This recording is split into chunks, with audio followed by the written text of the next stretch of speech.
আজকে সকালে ঘুম থেকে উঠেছি অনেক তাড়াতাড়ি, ওই 5:30টার দিকে। তবে বিছানটা ছেড়েছি ওই 7টার দিকে।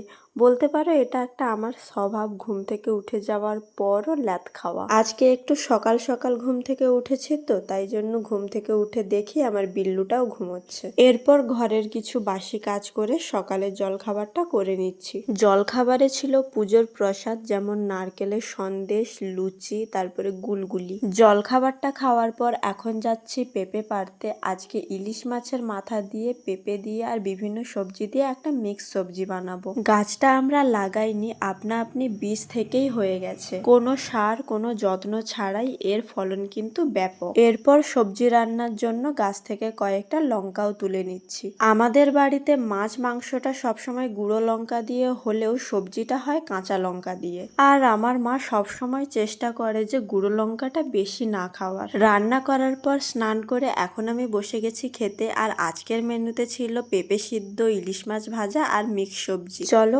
এখনকার মতো সবাইকে বাই।